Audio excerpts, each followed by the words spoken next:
Welcome to Pragathi media. నేను కిరణ్ చెర్ల. Politics లో యూటర్న్లు, మాట మార్చటాలు, జెండాలు మార్చటాలు చాలానే కనిపిస్తుంటాయి. కానీ ఈ స్థాయిలో మరెక్కడా ఉండవేమో.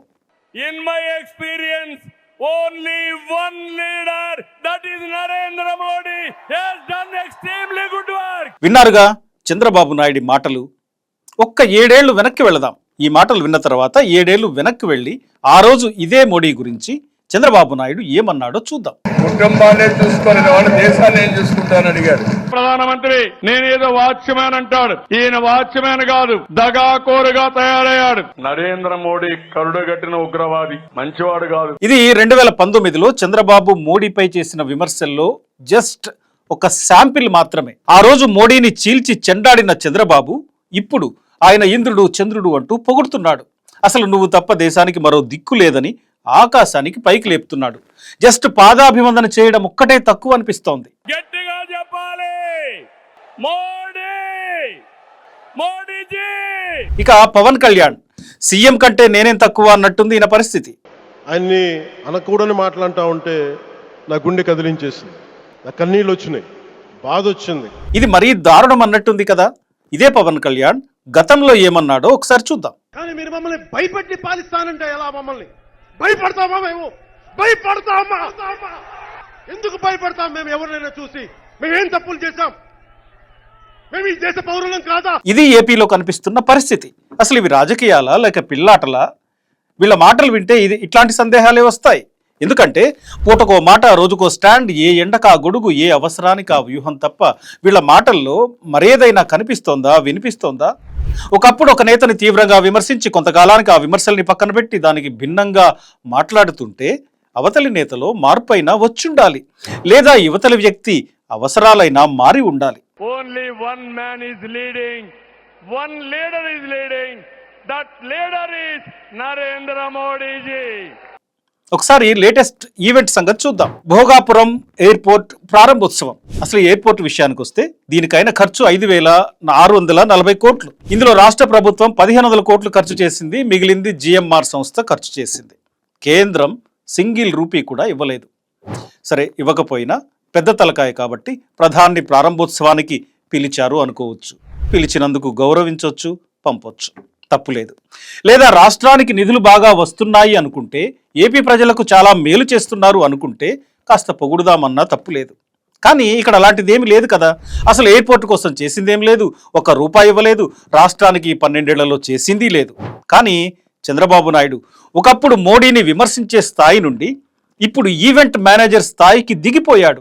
వేల మంది విద్యార్థుల్ని పోగేసి మోడీ కోసం ఇంత పెద్ద ఈవెంట్ చేయడానికి కారణం ఏంటి? నరేంద్ర మోడీతో ఆయనకి ఎలాంటి ప్రయోజనాలున్నాయి? ఏం ఆశిస్తున్నాడు? ఇట్లాగే పవన్ కళ్యాణ్ ఒకప్పుడు ప్రశ్నించి తిట్టిన నోటితోనే, నిలదీసిన నోటితోనే ఇప్పుడు కన్నీళ్ళు వస్తున్నాయి అని మాట్లాడడం, ఇదంతా చూసిన జనం ఆశ్చర్యపోతున్నారు. ఏంటి డబుల్ స్టాండర్డ్స్ అనుకుంటున్నారు. రాష్ట్రానికి ఏ రకంగానూ పనికిరాని బీజేపీ ప్రభుత్వం నరేంద్ర మోడీని ఈ స్థాయిలో ప్లీజింగ్ చేయడం, జస్ట్ పాదాభివందన చేయడం ఒక్కటే తక్కువ వీళ్ళిద్దరూ. మోడీ ఇప్పుడు ఎలా వీళ్ళకి ఇంత గొప్పవాడుగా కనిపిస్తున్నాడని జనం ప్రశ్నిస్తున్నారు. ఏ ప్రయోజనాల కోసం ఇలా మాట మార్చేస్తున్నారని సందేహపడుతున్నారు. ఎందుకంటే ఇదే నరేంద్ర మోడీని ఒకరోజు గతంలో నేను నిజాలు చెప్తే నువ్వు తలకా ఎక్కడ పెట్టుకుంటావు అని విమర్శించాడు చంద్రబాబు నాయుడు. నేను అడుగుతున్నా, మీరు కనీసం ఈరోజు ఏం చెప్పాలో నాకైతే అర్థం కాలే. యశోదా బేన్ ఆయన భార్య ఉంది. నేను ఆ మాట అంటే మీరు ఎక్కడ మీ తలకాయ పెట్టుకుంటారని అడుగుతున్నా. ముఖ్యంగా చంద్రబాబు నాయుడు నల్లబట్టలు వేసుకుని 2019లో ఢిల్లీలో చేసిన దీక్ష అందరికీ గుర్తుండే ఉంటుంది. 2019 ఫిబ్రవరి 11న ప్రత్యేక హోదా కోసం ఢిల్లీలోని ఏపీ భవన్లో ధర్మ పోరాట దీక్ష చేశాడు చంద్రబాబు నాయుడు. ఆ దీక్షలో మోడీ గురించి బాబు గారు చేసిన విమర్శలు మామూలుగా ఉండవు. మళ్ళా ప్రధానమంత్రి సీట్లో కూర్చునే అర్హత మీకు లేదని గట్టిగా చప్పట్లు కొట్టి మీరందరూ చెప్పాల్సిన అవసరం ఉంది. పిడికడు మట్టి నీళ్లు మన ముఖాన కొట్టాడు ఈ ప్రధాని. అసలు ఈ ప్రధాని వ్యక్తిగతంగా నన్ను విమర్శిస్తున్నాడు, కానీ నేను గాని కౌంటర్ వేస్తే, నేను గాని వ్యక్తిగతంగా విమర్శిస్తే ఆయన ముఖం ఎక్కడ పెట్టుకుంటాడు? అసలు నీకంటే పెద్ద నటుడు భారతదేశంలో ఇంకొకడు లేడు. నువ్వు చౌకీదార్ కాదు, గేట్లు తీసి దొంగల్ని విదేశాలకు పంపిస్తున్నావు. నరేంద్ర మోడీ అమిత్ షా కలిసి ఈ దేశాన్ని నాశనం చేస్తున్నారు, ప్రజాస్వామ్య వ్యవస్థలను అపహాస్యం చేస్తున్నారు. ఇవి ఆ రోజు చంద్రబాబు నాయుడు చేసిన విమర్శలు. అంటే నరేంద్ర మోడీ రాజకీయ జీవితం నుంచి మోడీ భార్య జసోదాబెన్ వరకు బాబుగారు అన్న మాటలు చాలానే కనిపిస్తాయి. మీకు అబ్బాయిలు లేరు, నీకు కుటుంబం లేదు, నీకు సంబంధాలే లేవు, బంధాలు లేవు. సరే, ఇంకాస్త వెనక్కి వెళ్తే చంద్రబాబు నాయుడు మోడీని విమర్శించడం ఇప్పటిది కాదు. 2002లో గోద్రా అల్లర్ల సమయంలో గుజరాత్ అల్లర్లకు బాధ్యత వహిస్తూ మోడీ రాజీనామా చేయాలని ఆ రోజే డిమాండ్ చేశాడు చంద్రబాబు. అప్పుడు చంద్రబాబు నాయుడు ఉమ్మడి ఏపీ సీఎంగా ఉన్నాడు. 2014 ఎన్నికల్లో మళ్ళీ టీడీపీ ఎన్డీఏలో చేరింది. ఏపీ తెలంగాణలో టీడీపీ బీజేపీ కలిసి పోటీ చేశాయి. ఆ ఎన్నికల ప్రచార సభలో మోడీని చంద్రబాబు మళ్ళీ ఆకాశానికి ఎత్తాడు. ఆ సభలో మోడీ తనకు కేటాయించిన కుర్చీలో చంద్రబాబును లాగి మరీ కూర్చోబెట్టాడు. ఈ సీన్ అందరికీ గుర్తుండే ఉంటుంది. ఇక 2015 రాష్ట్ర విభజన తర్వాత అమరావతి శంకుస్థాపన సందర్భం.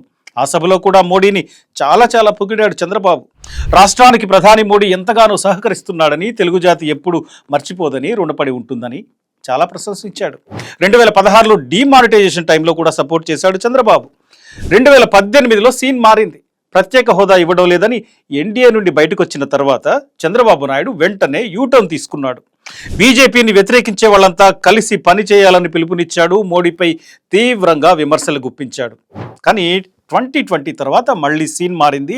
అది 2026 వరకు వచ్చేసరికి పాద పూజ స్థాయికి పడిపోయింది. ఇది చంద్రబాబు నాయుడు సంగతి. ఇక పవన్ కళ్యాణ్ పాలిటిక్స్లో అతి తక్కువ కాలంలో పవన్ కళ్యాణ్ తీసుకున్నన్ని యూటర్న్లు మరొకళ్ళు తీసుకొని ఉండరు. ఎప్పుడేం మాట్లాడతాడో తెలియదని జనం అనుకునే పవన్ కళ్యాణ్ మోడీని బీజేపీని తీవ్రంగా విమర్శించి నిలదీసిన రోజులు చాలానే ఉన్నాయి. 2014 నుంచి గమనిస్తే అనేక సార్లు బీజేపీని కరివేపాకులా తీసి పారేశాడు పవన్ కళ్యాణ్. మీరు దేశానికి ప్రధానమంత్రి అయితే మంచి రోజులు వస్తాయి, అచ్చే దిన్ ఆ జాయేగా. కిధర్ హై వో అచ్చే దిన్? అభి తక్ నహీ దిఖాయ్. ఏపీకి అన్యాయం చేశారని విరుచుకుపడ్డ పవన్ కళ్యాణ్ ఇప్పుడు అదే మోడీని ఎవరైనా తిడితే కన్నీళ్లు వస్తున్నాయి అంటున్నాడు. ఏపీకి ప్రత్యేక హోదా ఇవ్వకుండా పాచిపోయిన లడ్డూలు చేతిలో పెట్టారని మోడీ అమిత్ షాలకు అర్థం కావాలంటూ ఊగిపోతూ దంచిన స్పీచ్లు మీకు గుర్తుండే ఉంటాయి. I, Pawan Kalyan, the president of Janasena Party, representing Seemandra people. పౌరుషం చచ్చిందనుకుంటున్నారా? పోరాట పటిమ తగ్గిందనుకుంటున్నారా? మామూలుగా లేవి డైలాగులు. మరి ఇప్పుడు నరేంద్ర మోడీపై విద్యార్థి ఉద్యమంలో వినిపించిన విమర్శలు, తిట్లు వింటే ఈయనకు కన్నీళ్ళు వచ్చాయట, గుండె బరువెక్కిందట, కదిలిపోయాడట. అసలు ఇలాంటి నేతను అంతేసి మాటలు ఎట్లా అంటారు? మన కోసం ఆయన ఎంత కష్టపడుతున్నాడు. ఇది పవన్ కళ్యాణ్ ఆవేదన. ఈ మాటలు విని తరించాల్సిందే. కొత్త తరానికి ఏం తెలుసు? ఆయన పడ్డ కష్టం. ఒక్క రోజు కూడా సెలవు తీసుకోలేదు మన ప్రధానమంత్రి గారు. సో ఇది ఏపీలో ఇద్దరు కీలక నేతల డబుల్ స్టాండర్డ్స్. ఒకే వ్యక్తి గురించి బాబు పవన్ కళ్యాణ్ ఒకప్పుడు కత్తులు దూసి ఇప్పుడు నీ అంతటి వాడు లేడు అని ఆకాశానికి ఎత్తుతున్నారు. మరి ఎందుకు ఇట్లా జరుగుతోంది? నరేంద్ర మోడీ విధానాలు అప్పుడు ఇప్పుడు అట్లాగే ఉన్నాయి. తెలుగు రాష్ట్రాలకు ముఖ్యంగా ఏపీకి ఆయన చేసిందేమీ లేదు. ఏపీకి విభజన హామీలు నెరవేర్చలేదు. రాజధాని నుండి విశాఖ స్టీల్ ప్లాంట్ వరకు, పోలవరం నుండి కేంద్ర విద్యా వైద్య సంస్థల వరకు ఇట్లా ఏ ఒక్క అంశంలో కూడా కేంద్రం చేసిందేం లేదు. అటు దేశం పరిస్థితి ఏమిటో, ఎంత దిగజారుతుందో గణాంకాలు చెప్తున్నాయి. ఇప్పుడు భోగాపురం ఎయిర్పోర్ట్ సందర్భంలో కూడా ఏపీకి ఏమి చేయని నరేంద్ర మోడీని, ఒకప్పుడు వీళ్లే విరుచుకుపడిన నరేంద్ర మోడీని ఈ స్థాయిలో పొగిడి ప్రసన్నం చేసుకునేంత అవసరాలు వీళ్ళకి ఏమున్నాయి? ఇది జనానికి వస్తున్న ప్రశ్న.